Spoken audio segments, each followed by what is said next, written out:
বাবার বাড়িতে বিয়ের আগে সুখ, বিয়ের পরে নয়। নিজের মুখে শুনুন। অনেক মেয়েরা মনে করে সুখ মানে বাপের বাড়ি। অনেক মেয়েরা আছে স্বামীর অবাধ্য হয়েও বাবার বাড়ি গিয়ে অনেকদিন থাকে, স্বামীর সাথে তর্ক করে বাবা মার কাছে গিয়ে থাকে, মানে বাচ্চা কাচ্চার স্কুল ছুটি হয়ে গেলেই বাপের বাড়ি দৌড় দেয়। হাজবেন্ড চাচ্ছে না, পছন্দ করছে না, বাপের বাড়ি চলে যায়। অনেক মেয়েরা মনে করে বাবার বাড়ি অনেক অনেক সুখ। কিন্তু একটি ডিভোর্সি মেয়ের কাছে গিয়ে কিছুক্ষণ জিজ্ঞেস করবেন বাবার বাড়ি কেমন সুখ, খুব ভালো অ্যান্সার দিয়ে দিবেন। বাবার বাড়ির চেয়ে জাহান্নাম আর বড় জাহান্নাম পৃথিবীতে নাই।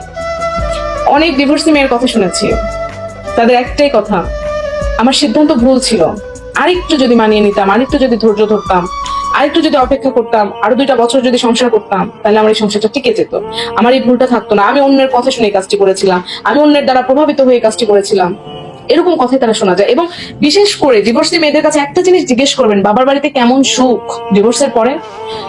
একটা কথা বলি, প্রাপ্তবয়স্ক মেয়েদের সুখ স্বামীর বাড়িতেই, প্রাপ্তবয়স্ক ছেলেদের সুখ তাদের চাকরিতে, এর কোনো বিকল্প নাই। কারণ একটা চাকরিজীবী ছেলে যখন বেকার হয়ে আবার বাবা মার ঘাড়ে পড়ে, তখন বাবা মা তাকে আর ভালোবাসে না, কারণ এতদিন তার টাকা পয়সা দেখে ফেলেছে, এখন এই শূন্য ছেলেকে দেখতে ভালো লাগে না। অনুরূপ ভাবে একটা মেয়ে তার স্বামীর সাথে হাসি খুশিতে চলছে, সংসার করে খাচ্ছে, বাবা মা আনন্দে আছে, তারপর আপনি সংসার ছেড়ে দিয়ে বাবা মার ঘাড়ের উপরে গিয়ে উঠলেন, বাবা মার কাছে তো আপনি স্বাভাবিকভাবে একটা বোঝা হয়ে যাবেন।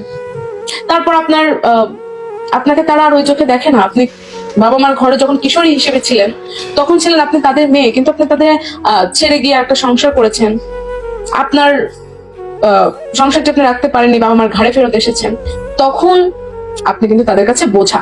এই জন্য আমি মেয়েদেরকে একটা কথাই বলবো, আপনারা স্বামীর ঘর ছেড়ে যান, সমস্যা নেই, আমার কি, আপনি যাবেন, আমার কোনো সমস্যা। কিন্তু তারপর এতগুলো কথা কেন বলছি, আপনি যাওয়ার আগে ভাবেন। একটা কথা আছে না, ভাবিয়া করিও কাজ, করিয়া ভাবিও না। আপনি কারোর মানে পর কথা শুনে স্বামীকে ছেড়ে দিলেন, ডিভোর্স দিয়ে চলে গেলেন, আপনি আপনার সংসার থেকে চলে গেলেন বাবা মার ঘাড়ে। বাবা মা ভাই বোনরা ডিভোর্স হওয়ার পরে যখন আপনাকে খোঁটা দিবে, আপনি জীবনেও সহ্য করতে পারবেন না ভাই, এটা হয় না। আপনার তখন কলেজা ছিঁড়ে যাবে, তখন মনে হবে আরে স্বামী যাই করতো, দিন শেষে খাবার তো এনে দিত।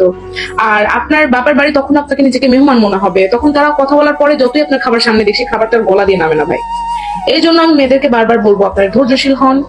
আপনারা ডিভোর্সের ব্যাপারে অন্তত কারোর সাথে আপনার বিবেককে কাজে লাগান, কি আপনাকে কোন বুদ্ধি দিচ্ছে সেটাকে বোঝার চেষ্টা করেন। এবং একটা কথা খুব ভালো করে মনে রাখেন, জীবন মানেই সুখ দুঃখের এপিটোপিজ। আপনার জীবনে, সাংসারিক জীবনে অনেক কষ্ট আসবে, কিন্তু তার পেছনে সুখ থাকবে। একটা মানুষ আপনাকে প্রতিদিন বকা দেয়, আপনি কিচ্ছু বলেন না, 7 দিন 10 দিন পর ওই মানুষটার একদিন বুঝ হবে, এতগুলা বকা দিলাম কিচ্ছু হলো না, তার বকা দিয়ে লাভ কি, ও বেচারা সাধারণ মানুষ, থাক কিছু না বলি। ঠিক অনুরূপ ভাবে আপনি ধৈর্য ধরবেন, ধৈর্য ধরবেন, ধৈর্য ধরবেন, একদিন আল্লাহ পাকের পক্ষ থেকে ওই মানুষটার মধ্যে একটা বোঝ আসবে। আপনাকে প্রতিনিয়ত আপনার